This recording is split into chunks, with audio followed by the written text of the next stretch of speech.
आज शनिबारको दिन सुमिल, सुजल र राजेन्द्र चरा मार्न जङ्गलतिर पसेका छन्। फुर्सदको समयमा उनीहरूलाई चरा मार्न जान एकदमै मनपर्छ।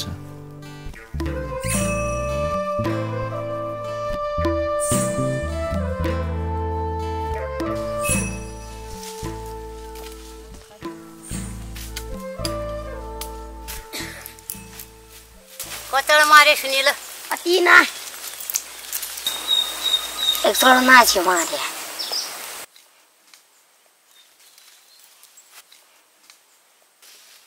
सौन्दर्यको सरोवर यस दार्चुला जिल्ला प्राकृतिक रूपले अत्यन्तै सम्पन्न रहेको छ।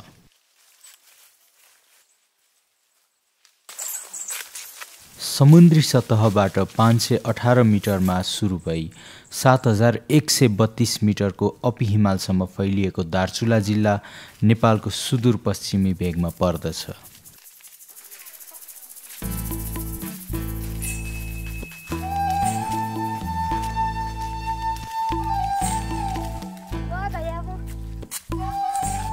खेती किसानी, वस्तुभाउ पालन यहाँका मानिसहरूको मुख्य आय स्रोत हो र वर्षमा एकचोटि यार्सगुम्बा टिप्ने कामले यहाँका मानिसहरूलाई ठूलो आर्थिक सहायता पुर्याइरहेको छ। सबै कुरामा आत्मनिर्भर यहाँका मानिसहरूलाई जीवन सहज बनाउन वस्तुभाउहरूले ठूलो सहायता पुर्याइरहेका छन्।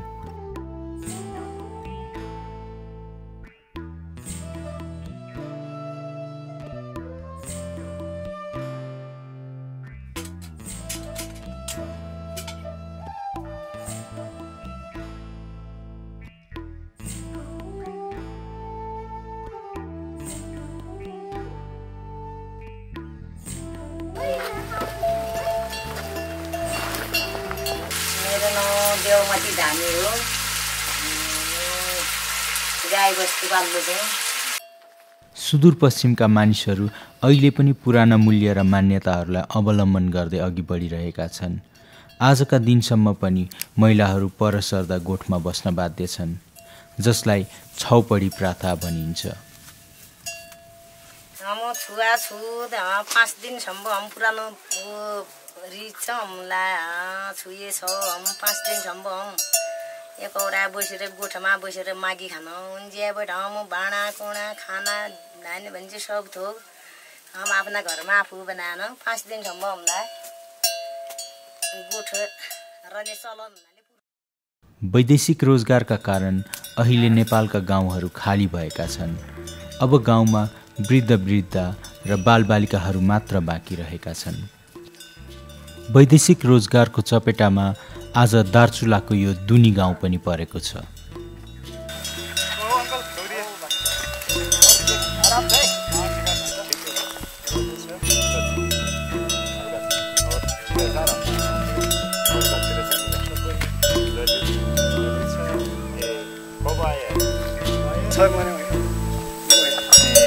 अब 20-25 जने अब 20-25 अब एक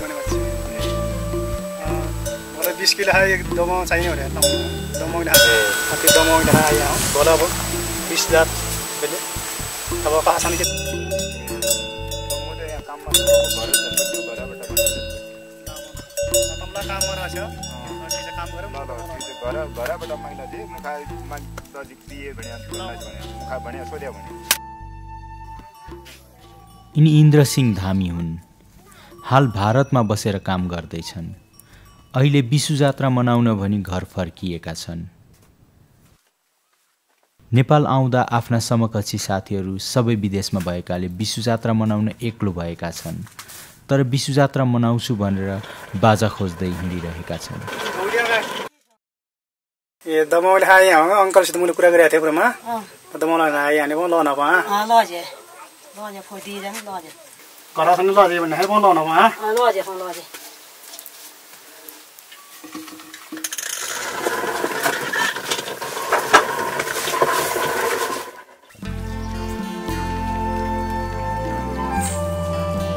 यो डुनी गाउँको एकमात्र पिउने पानीको स्रोत हो। उच्च पहाडी भेगका गाउँहरूमा पिउने पानी लिन घण्टौंको उकालो ओह्रालो गर्नुपर्दछ। महिलाहरू डोकोमा ठुलो ठुलो जर्किन हालेर पानी लिन यहाँ आउँदछन्।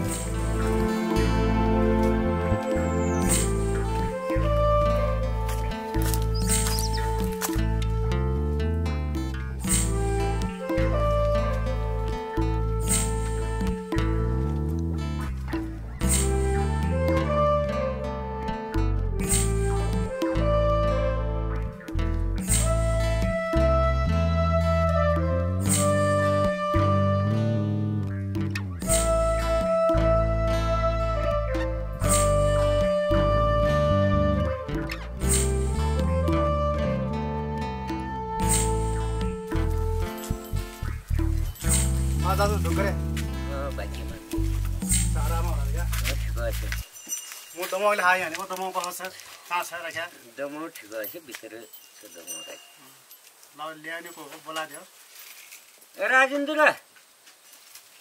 राजेन्द्र त्यो दमौ ल्या धती उ कनौलमा ल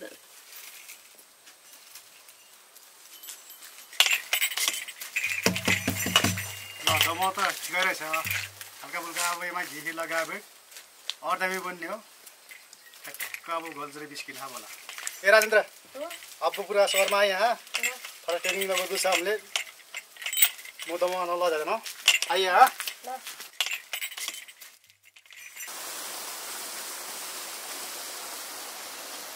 प्रकाश कसा कति पिछिन्छ सकन्छ खाना भेट्छ यहाँ इन्द्रसिंह धामी अहिले साना साना भाइ बहिनीहरूलाई बाजा बजाउने तालिम दिएर विशु जात्रा मनाउन गोल्जर जाने योजनामा छन्। त्यसैले अहिले सबै गाउँका बालबालिकाहरूलाई भेला पार्ने काममा व्यस्त रहेका छन्।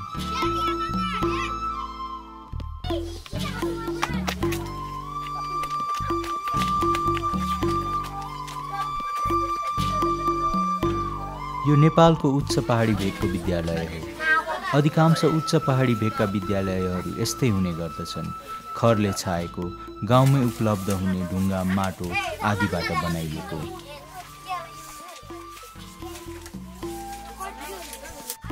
हरेक वर्ष दार्चुला जिल्ला मार्मा गाउँपालिकाको गुल्जरमा विशुपति पर्व मनाइन्छ। यो पर्व हामी सुदूरपश्चिमेलीहरूको महान पर्व हो। यो पर्वमा भाग लिनको लागि हाम्रो यहाँ श्री भुवनेश्वरी आधारभूत विद्यालय दुनीमा पढ्ने साना साना विद्यार्थी भाइ बहिनीहरूले रात दिन मिहिनेत गरिरहेका छन्। उनीहरूको यो अथक मिहिनेतले सफलता पाओस् भन्ने शुभकामना व्यक्त गर्न चाहन्छौँ।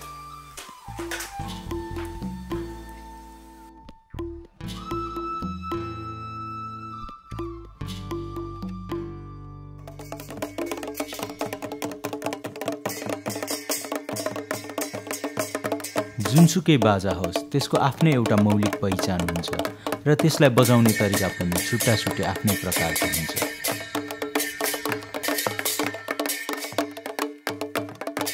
तर कोसिस गर्यो भने नसकिने भन्ने केही पनि हुँदैन। सबै आफ्नो इच्छा शक्ति र मेहनतमा भर पर्ने कुरा हो।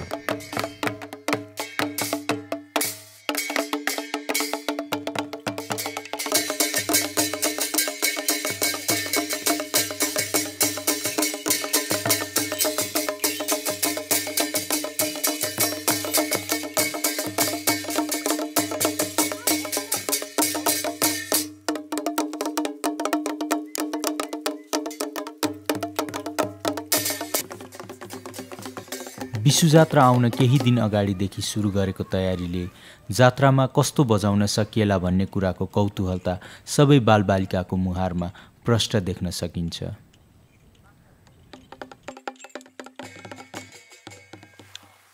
मुख्यतया विशु जात्रामा विभिन्न गाउँहरूबाट दमाहा, ट्याम्को, झ्याली आदि बजाउँदै नाच्दै गोल्जर भन्ने ठाउँमा जाने चलन रहेको छ।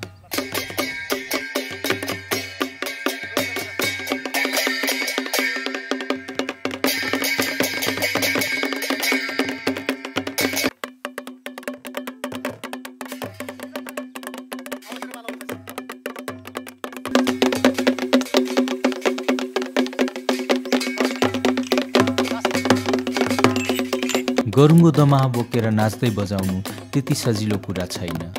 तर बालबालिकाहरू जात्रामा गएर बजाउन पाइन्छ भन्ने कुराले साह्रै उत्साहित भएकोले होला उनीहरूले गरुङ्गो दमाहाको वजनलाई बिर्सिरहेका छन्।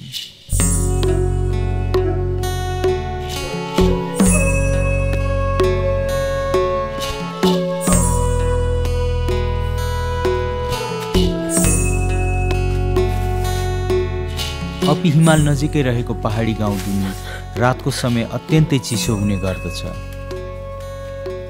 बाजा चिसोले ओसिएमा नराम्रो आवाज आउँदछ, त्यसैले समय समयमा यो बाजालाई आगोमा सेकाउनु पर्दछ।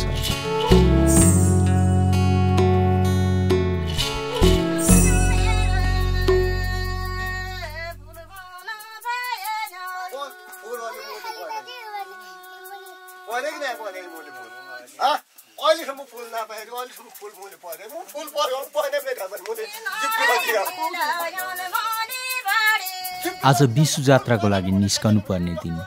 स्थानीय झाँक्रीहरू आएर गुल्जर जाँदा बाटोमा भूत प्रेत नलागोस् र कुनै पनि अप्रिय घटना नघटोस् भनेर आफ्नो कुल देवतासँग बिन्ती प्रार्थना गर्दै बिदाई गर्ने यहाँको चलन रहेको छ।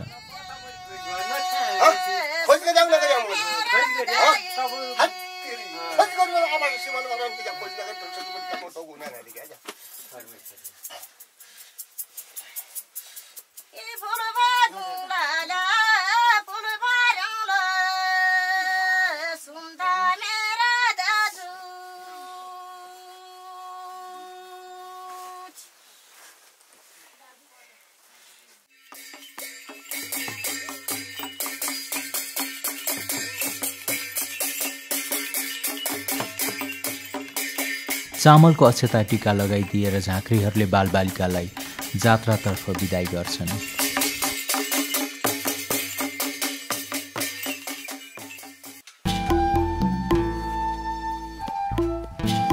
नेपालका चाडपर्व जात्राहरूमा खानेकुराको आफ्नै महत्त्व रहेको छ। यहाँ नेपालका अरू भेगहरूमा बनाइने सेलरोटी भन्दा अलिक भिन्नै प्रकारको सेलरोटी बनाइँदो रहेछ। पुरी, तरकारी, खिर, अचार बिसु जात्रामा पाक्ने मुख्य परिकार रहेछ। लवन पाक्छ, खिर पाक्छ, सेलु, चटनी, अचारहरू हाम्रो जात्रामा खाने सब पाक्छ हाम्रो। खाजा खाएर बालबालिकाहरू जात्रातर्फ निस्किए।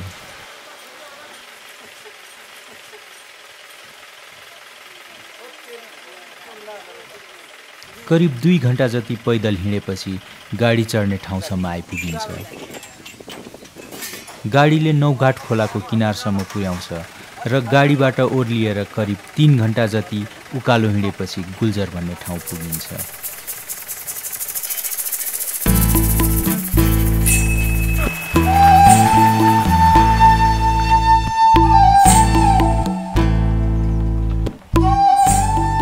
गुल्जर त्यही ठाउँ हो जहाँ आज 9वटा जिल्लाबाट बिसु जात्रा मनाउन मानिसहरू भेला हुँदैछन्।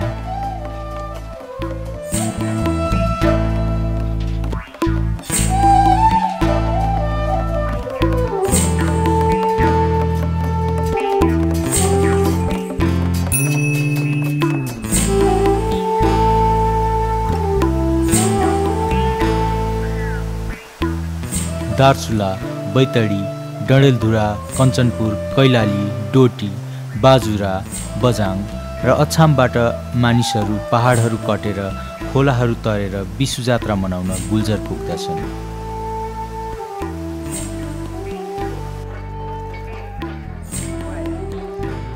यो गुल्जर भन्ने ठाउँ हो। यहाँ आफ्नो आफ्नो गाउँबाट बाजा बजाउँदै नाच्दै बिसु जात्रा मनाउन आउने चलन रहेको छ।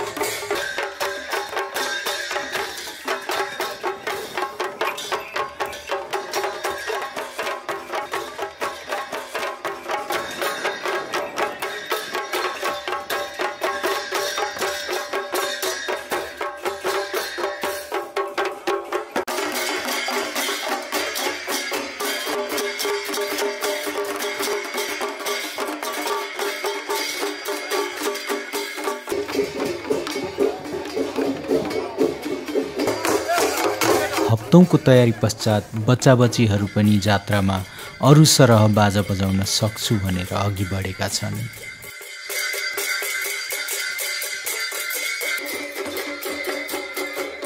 सबै गाउँका मानिसहरू भेला हुन थालेपछि सानो मैत्रीपूर्ण प्रतिस्पर्धा हुने गर्दछ। कसले राम्रो बाजा बजाउँदै नाच्छ भन्ने कुराले उनीहरूको मेहनत र विश्व जात्रा प्रतिको तयारीको अनुमान लगाइन्छ।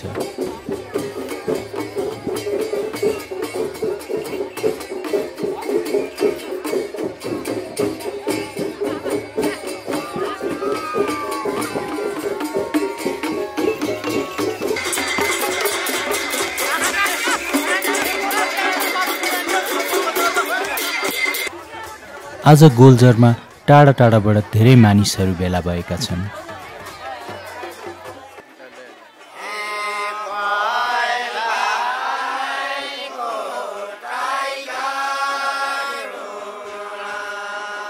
धेरै मानिसहरू गोलबद्ध भएर गीत गाउँछन्, तर यो गीत नभएर एक प्रकारको खेल हो, जुन खेलमा विभिन्न देवी देवताहरूले गरेको पराक्रमहरूको बयान र प्रशंसा गरिन्छ। बिहानबाट सुरु भएको यो खेल रातभरि चल्दछ।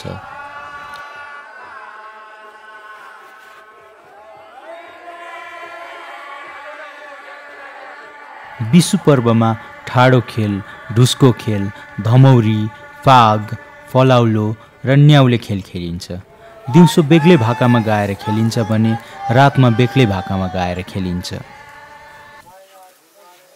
पहिला म हजुरलाई परिचय दिन्छु। मेरो घर बझाङ जिल्ला बुङ्गल नगरपालिका वार्ड नम्बर 7 बाहुन गाउँमा पर्छ। मेरो नाम धर्मानन्द जोशी हो। म दार्चुला जिल्ला मरमा गाउँपालिका वार्ड नम्बर 1 भन्जर भन्ने ठाउँका मठ मन्दिर देवी देवताको मठ मन्दिरको पुजारी। अब यहाँका यो देवी देवताहरूलाई पूजाआजा गर्ने बेला चाहिने आवश्यक सामग्रीहरूको बारेमा परिचय दिँदैछु। पहिला चाहिँ हाम्रो यो बाजा छ एउटा। यो बाजा चाहिँ पहिले जातो उरिउने टाइममा यो देवता पुज्ने समयमा यसको बाजाले चाहिँ भगवतीलाई स्वागत गराइन्छ। यस्ता सामग्रीहरू छन्। यस्तो किसिमको चढाउँदाखेरि यसरी पूजा गर्दाखेरि भगवतीहरू प्रसन्न भएर सबै मडारहरू चाहिँ वरदान दिन्छन्। सन्तान नहुनेलाई सन्तानको वरदान, अन्न धन नहुने मान्छेलाई अन्न धनको वरदान। श्री दुर्गा भवानी तीर्थयार्थी श्री रजबार रणबहादुर सिंहका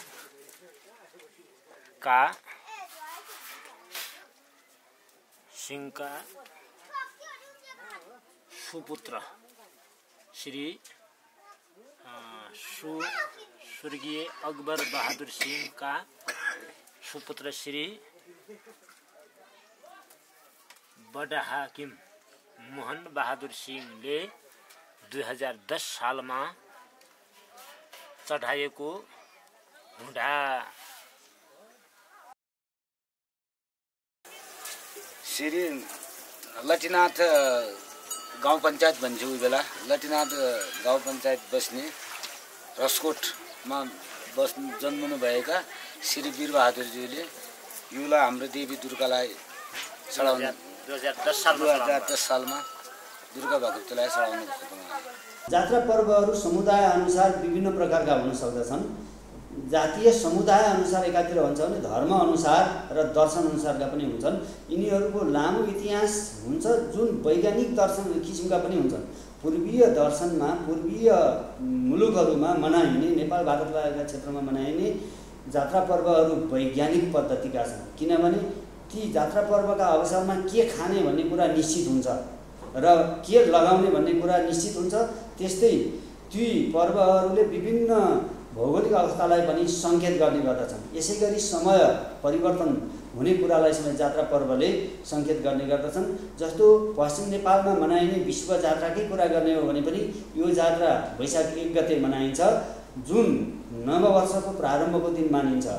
नववर्षको प्रारम्भका दिन जस्तो लुगा लगाइन्छ सालभरि त्यस्तै लगाउन पाइन्छ। पहिलो दिन जे खाइन्छ त्यस्तै सालभरि खान पाइन्छ भन्ने एकातिर विश्व जात्राले सङ्केत दिएको छ भने अर्कातर्फ सालको पहिलो दिनमा सालभरि स्वस्थ रहियोस्, सालभरि हामीलाई कष्ट दिने तत्त्वहरू पर रहन्, प्राकृतिक प्रकोप र दैवीय प्रकोप हामीलाई नबढोस् र सालभरि अन्न पातहरू राम्रोसँग फलोस्, फैलियोस्, बाहिर गएका मान्छे स्वस्थ रहन्, घर छाडेर विदेश गएका मान्छे समयमा फेरुन् आदि जस्ता कामना गरेर समेत जात्रा पर्व मनाउने गरिन्छ।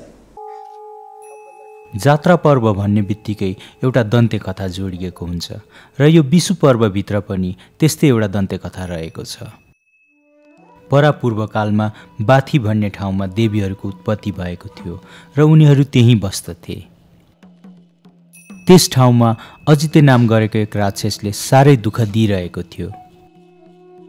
ऊ कसैले भनेको सुन्दैनथ्यो र कसैलाई टेर्दैनथ्यो। उसलाई आफ्नो बलप्रति अत्यन्त घमण्ड थियो। उसलाई केही सामानहरू मन परेमा ऊ त्यो सामानहरू खोसेर लाने गर्दथ्यो, नदिएमा तोडफोड गरी दुःख दिने गर्दथ्यो। उसका अगाडि जति बिन्ती गरे पनि ऊ कहिल्यै सुन्दैनथ्यो, किनकि ऊ अति नै निर्दयी स्वभावको थियो। त्यसैले ती देवीहरू अजिते राक्षसको अत्याचार खप्न नसकेर बजाङको बान्ने भन्ने ठाउँमा मष्टा देवतालाई भेट्न गए। मष्टा देवतालाई भेटेपछि आफूले पाएको सम्पूर्ण दुःख सविस्तार सुनाए र उनीहरूसँगै बाथीमा गएर अजिते राक्षसलाई धपाइदिनु पर्यो भनेर बिन्ती चढाउन थाले। ती सबै कुराहरू सुनिसकेपछि मष्टा देवता उनीहरूसँग जान तयार हुनुभयो। त्यसपछि मष्टा देवता ती देवीहरू बस्ने ठाउँमा अजिते राक्षसलाई ठिक पार्न भनी हिँड्नुभयो। ती देवीहरू पनि मष्टा देवताको पछि लाग्दै बाटो देखाउँदै घर फर्किए। मष्टा देवताले अजिते राक्षसलाई भेटेपछि आउने दिनहरूमा देवीहरूलाई दुःख नदिनु र जे जति सामान देवीहरूबाट लुटेको छ त्यो सबै सामान फिर्ता गरिदिनु भनी सम्झाउन लाग्नुभयो। तर अजिते राक्षस कसैको कुरा सुन्दैनथ्यो र कसैलाई टेर्दैनथ्यो। मष्टा देवताको कुरा सुन्नुभन्दा पनि ऊ मष्टा देवतासँग झगडा गर्नतिर लाग्यो। अन्ततः मष्टा देवता र अजिते राक्षसको बीचमा युद्ध हुने पक्कापक्की भयो। त्यहाँ मष्टा देवता र अजिते राक्षसको बीचमा एकदमै ठुलो युद्ध भयो।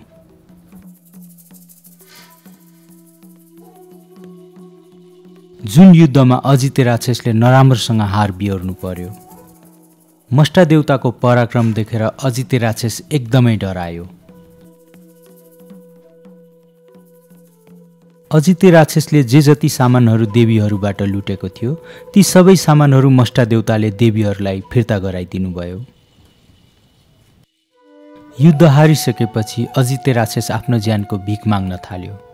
मष्टा देवतासँग आफूलाई नमार्नु भनी बिन्ती गर्न थाल्यो। मष्टा देवताले अजिते राक्षसलाई केही शर्तहरू राखेर छोडिदिनु भयो, जसमा अजिते राक्षस कहिले पनि फर्केर त्यो गाउँमा आउन नपाउने र कहिले पनि कोही मानिसहरूलाई दुःख दिन नपाउने जस्ता रहेका थिए। त्यसपछि मष्टा देवता देवीहरूसँग गोल्जर भन्ने ठाउँमा आएर बस्न थाल्नुभयो। मष्टा देवताले अजिते राक्षसलाई हराइसकेपछि मानिसहरू बाजा बजाउँदै नाच्दै गाउँदै रमाइलो गर्न थाले, जुन विषु पर्वका रूपमा विकास भयो र अहिलेसम्म पनि मानिसहरू त्यस्तरी नै बाजा बजाउँदै नाच्दै गाउँदै विषु जात्रा मनाइरहेका छन्।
Never